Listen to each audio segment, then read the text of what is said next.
आम आदमी पार्टी के लिए लगातार बुरी खबर आ रही है। दिल्ली से लेकर पंजाब तक आप पर कई सवाल उठ रहे हैं। दिल्ली शराब घोटाले में पार्टी के लिए जवाब देना मुश्किल हो रहा था कि अब पंजाब में भी आपकी सरकार को हजारों करोड़ का हिसाब देना पड़ेगा कि कहां गए ये पैसे। वहीं तिहाड़ में संजय सिंह की बेचैनी बढ़ती जा रही है। सीबीआई और ईडी के एक्शन के बाद आपकी मुसीबत और बढ़ सकती है। सीबीआई और ईडी अब एक और बड़ा फैसला लेने जा रही है जिससे आपको सबसे बड़ा झटका लग सकता है। उधर ईडी और सीबीआई को एक्शन में देख केजरीवाल ये कह रहे हैं कि मोदी सरकार उनकी पार्टी को खत्म करना चाहती है। केजरीवाल कह रहे हैं कि ईडी और सीबीआई के जरिए मोदी सरकार बदले की भावना से कार्रवाई कर रही है। लेकिन सबसे बड़ा सवाल यह है कि केजरीवाल कोर्ट को ये बात क्यों नहीं समझा पा रहे हैं, क्यों कोर्ट को उनकी दलील पर भरोसा नहीं हो रहा है। अगर कोर्ट से लंबे समय तक उनके नेताओं को जमानत नहीं मिलेगी तो लोग उनके इस दलील पर भरोसा कैसे करेंगे। हमारे देश में सजा पाए नेताओं को भी कोर्ट से जमानत मिल जाती है। इसके सबसे बड़े उदाहरण लालू प्रसाद यादव हैं, जिन्हें चारा घोटाला मामले में सजा मिल चुकी है, लेकिन फिर भी वो जमानत पर बाहर हैं। लेकिन अगर किसी नेता को कोर्ट से 7 महीने तक जमानत नहीं मिलती है तो कोर्ट को भी कहीं ना कहीं लग रहा होगा कि दाल में कुछ काला तो है। वहीं इस खबर में आगे आपको बताएंगे कि कैसे केजरीवाल की बढ़ गई है मुसीबत और कैसे पंजाब में भी आप सरकार सवालों के घेरे में है और कैसे तिहाड़ जेल में संजय सिंह की छटपटाहट बढ़ती जा रही है। तो बने रहिए हमारे साथ अंत तक और देखिए हमारी ये खास रिपोर्ट। आम आदमी पार्टी अब चौतरफा घिर गई है। दिल्ली और पंजाब दोनों जगह आम आदमी पार्टी सवालों के घेरे में है।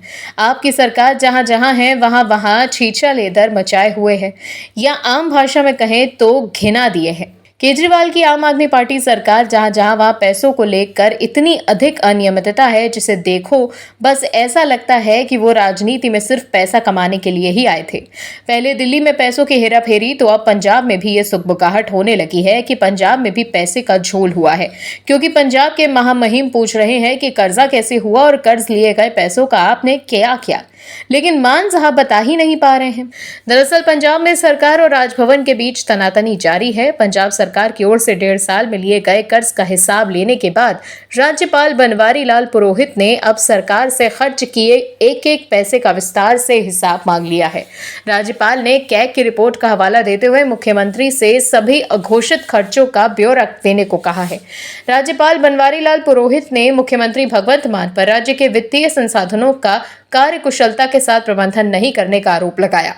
राज्य पर कर्ज के बोझ को लेकर सीएम मान ने एक पत्र के जवाब में राज्यपाल को लिखा कि प्रदेश सरकार से अपेक्षा की जाती है कि वो अपने अल्प वित्तीय संसाधनों का प्रबंधन विवेकपूर्ण तरीके से करेगी।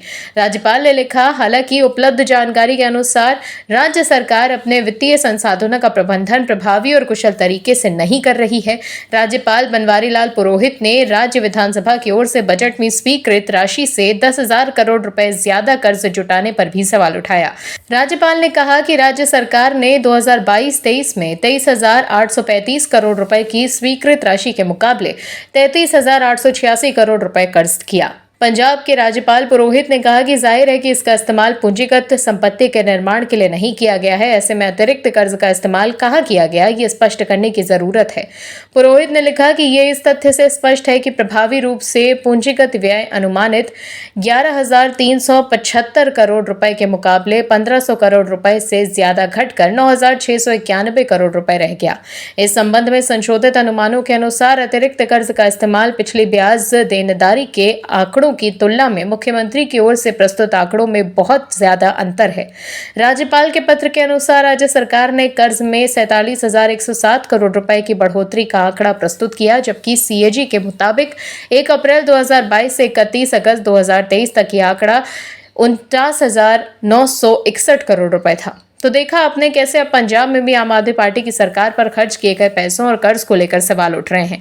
चुनाव में फायदे के लिए केजरीवाल जनता से फ्री में वादे तो कर दी है, लेकिन इससे राज्य और जनता पर कर्ज का बोझ बढ़ता जा रहा है। ऐसे में आम आदमी पार्टी या उन राजनीतिक पार्टियों को समझना होगा जो चुनावी फायदे के लिए फ्री रेवड़ी बांटते हैं कि कर्ज लेकर वो जनता की भलाई नहीं कर सकते। सुप्रीम कोर्ट ने भी फ्री रेवड़ी कल्चर पर सवाल उठाए। आम आदमी पार्टी के नेता एक एक करके आबकारी नीति के शिकार होते जा रहे हैं। जो नीति देश और समाज के फायदे के लिए बनाई जानी थी, उस नीति को केजरीवाल समूह में मलाई चापने का औजार बना लिया गया था। लेकिन कहते हैं ना कि बकरे की मां कब तक खैर मनाएगी। ऐसा ही हुआ केजरीवाल एंड टीम के साथ। धीरे धीरे सभी जेल के भीतर पहुंच गए हैं। केजरीवाल भी कह रहे हैं मेरा कोई दोष नहीं है, यानी डर उन्हें भी है और कहीं मैं ना फंस जाऊं ये डर उन्हें सता रहा है।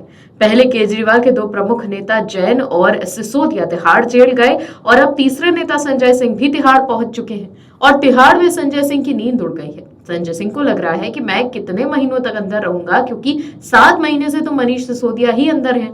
संजय सिंह तो रोज रोज मीडिया में आकर बयानबाजी किया करते थे, अब अंदर 4 दीवारी में कैद हैं और बाहर आने के लिए छटपटा रहे हैं। संजय सिंह को डर सता रहा है कि कहीं लोकसभा चुनाव तक वो अंदर ही ना रह जाएं। ऐसे में अब आपके नेता उल जलूल बयान दे रहे हैं।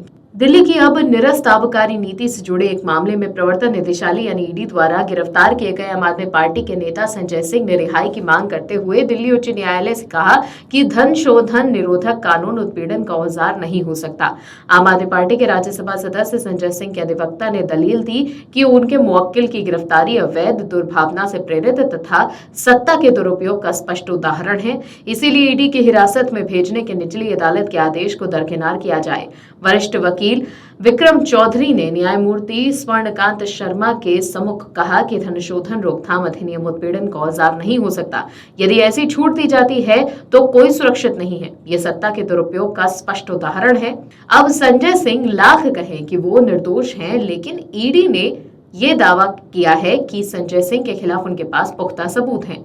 ईडी ने आरोप लगाया कि संजय सिंह ने मौद्रिक फायदे के लिए इस नीति के निर्माण एवं क्रियान्वयन में अहम भूमिका निभाई थी, जिससे कुछ खास विनिर्माताओं, थोक विक्रेताओं और खुदरा विक्रेताओं को लाभ हुआ था। वहीं संजय के वकील ने उच्च न्यायालय से कहा कि गिरफ्तारी नहीं टिक सकती है क्योंकि कानूनी प्रावधानों का पालन नहीं किया गया। संजय सिंह के वकील ने यह भी कहा कि बिना पूर्व नोटिस या समन के आम आदमी पार्टी नेता को पकड़ने की कोई जरूरत नहीं थी। संजय सिंह ने अपने वकील के जरिए सरकारी गवाह बने दिनेश अरोड़ा के बयान के आधार पर अपनी गिरफ्तारी का विरोध करते हुए कहा कि मैं एक सार्वजनिक हस्ती हूं, मैं इस देश का जनाधार वाला नेता हूं, मेरी गिरफ्तारी दुर्भावनापूर्ण और प्रक्रिया विरुद्ध है। संजय सिंह ने यह भी कहा कि मुझे एक भी समन नहीं दिया गया। 4 अक्टूबर को ईडी सुबह मेरे घर पर पहुंचती है, पूरे दिन तलाशी करती है। ईडी और सीबीआई को बयान देने के बाद अरोड़ा अचानक मेरा नाम ले लेते हैं। संजय सिंह के वकील ने कहा कि कानून के मुताबिक ईडी के लिए याचिकाकर्ता की गिरफ्तारी का आधार बताना जरूरी है और यह आधार महज वैधानिक प्रावधानों को बता देना भर नहीं हो सकता। संजय सिंह जब से गिरफ्तार हुए हैं बस कोर्ट में आते जाते वक्त उल जलूल बयान दे देते हैं, लेकिन अपने बेगुनाही का सबूत नहीं दे पाते। इससे पहले पेशी के दौरान कोर्ट में वो अडानी का राग अलाप रहे थे, लेकिन जज साहब से नाराजगी जाहिर करते हुए कहा था कि आम आदमी पार्टी दूसरे मुद्दों पर भाषण न देगी, इससे जुड़े मुद्दों पर बात की जाए। राजनीति में आकर केजरीवाल ने ऐसा यू टर्न लिया कि सब हैरान रह गए। सरकारी बंगला न लेने वाले आज शीश महल में रह रहे हैं। जिस नेता और पार्टी को भ्रष्ट कहते थे आज उन्हीं के साथ गठबंधन कर चुके हैं। लेकिन यू टर्न लेते रहते केजरीवाल खुद सवालों के घेरे में आ गए, क्योंकि आम आदमी पार्टी की मुश्किलें अब और बढ़ सकती हैं, या कह सकते हैं कि पूरी आम आदमी पार्टी की ही मान्यता रद्द की जा सकती है।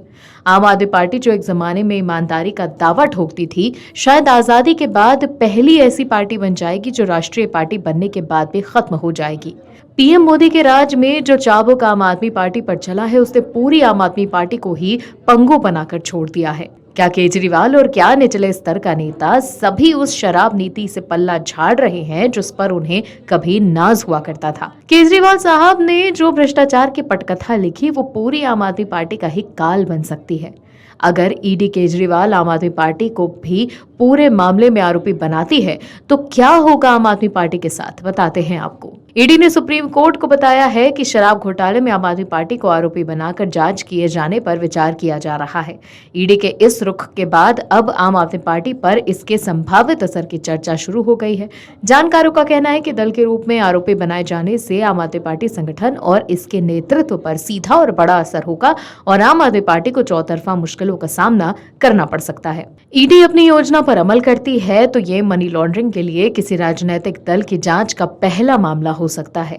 इससे आम आदमी पार्टी की मुश्किलें बढ़ जाएंगी। एक कठिन संभावना सिर्फ इसीलिए नहीं कि पीएमएलए जांच के परिणाम के आधार पर जहां संपत्तियों की कुर्की का प्रावधान कहता है, इसमें प्रथम दृष्टया पैसे पाया जाना और अपराध की आय स्थापित होना शामिल है। इस सूरत में इस पर चुनाव आयोग की ओर से प्रतिक्रिया आ सकती है।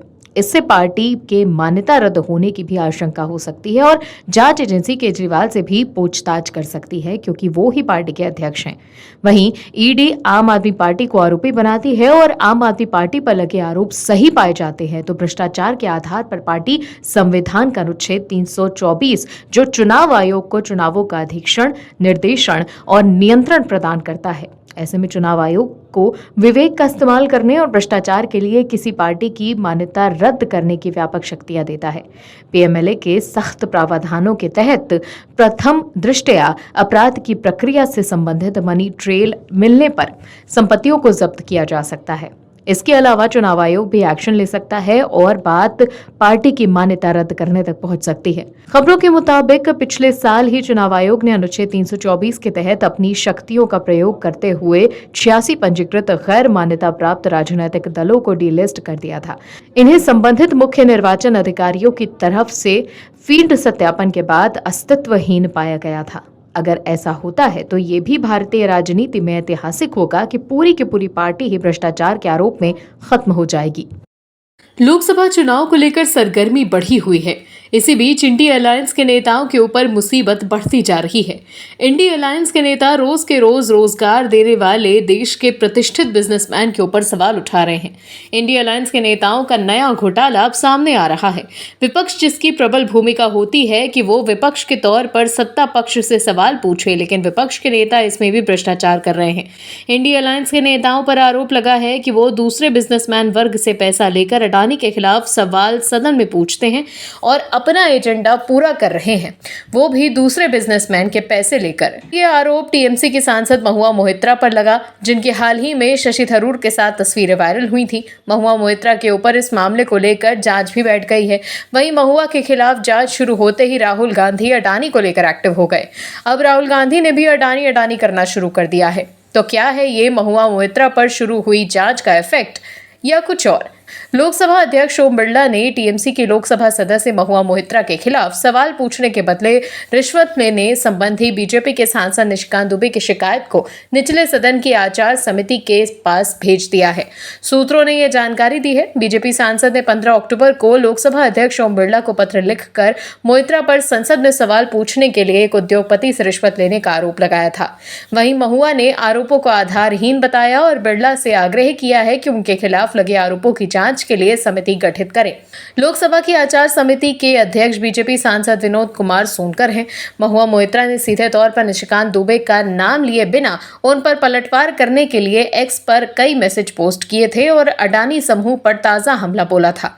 उन्होंने कहा था कि फर्जी डिग्री वाला और बीजेपी के अन्य दिग्गजों के खिलाफ विशेषाधिकार हनन के कई मामले लंबित हैं। लोकसभा अध्यक्ष द्वारा उनके निपटारे के तुरंत बाद मेरे खिलाफ किसी भी प्रस्ताव का स्वागत है।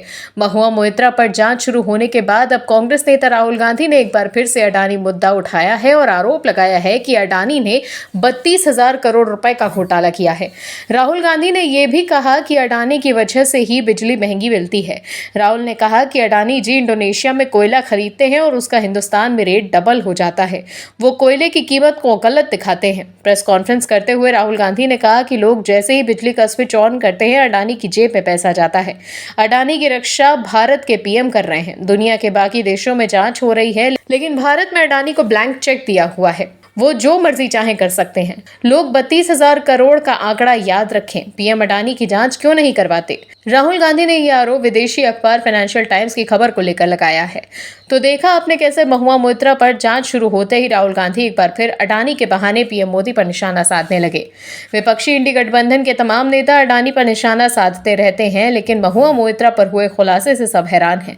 अडानी ग्रुप की ओर से भी आरोप लगाए गए हैं कि महुआ मोहित्रा उनकी राइवल कंपनी से पैसे लेकर सवाल पूछती हैं। राहुल और विपक्षी नेता अडानी का मुद्दा तो खूब उठाते हैं, लेकिन सुप्रीम कोर्ट में उनकी दाल नहीं गल रही।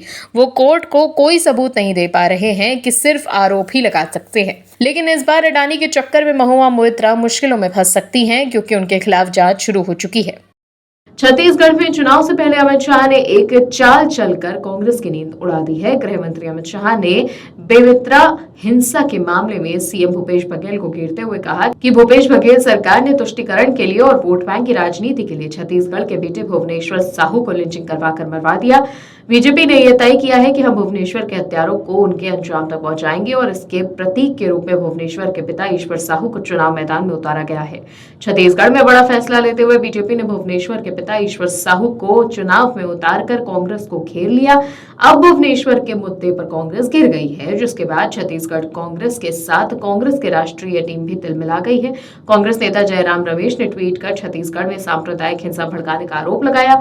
जयराम रमेश ने एक्स पर लिखा कि देश के गृह मंत्री अमित शाह ने छत्तीसगढ़ में अत्यंत भड़काऊ बयान दिया है। अमित शाह का ये बयान न केवल आपत्तिजनक है, बल्कि इसका एकमात्र उद्देश्य शांति प्रदेश छत्तीसगढ़ में सांप्रदायिक हिंसा भड़काना है। गृह मंत्री ने चुनावी फायदे की नीयत से उन्माद भड़काने के लिए ये बयान दिया। उन्होंने जो कहा है वो बिल्कुल झूठ है। वहीं जयराम रमेश के बयान पर बीजेपी ने निंदा करते हुए कहा कि जयराम रमेश को कुछ नहीं पता। छत्तीसगढ़ के मुख्यमंत्री, गृह मंत्री और जिनके विधानसभा में भुवनेश्वर साहू की हत्या निर्ममता से हुई, वो रविंद्र चौबे भी आज तक उनके घर नहीं गए। पीड़ित परिवार की कहानी जयराम रमेश को पता नहीं है। तो देखा आपने कैसे बीजेपी और अमित शाह के फैसले से कांग्रेस की बेचैनी बढ़ गई। और भी वीडियोस देखने के लिए चैनल को सब्सक्राइब करें और बेल आइकन को दबाएं।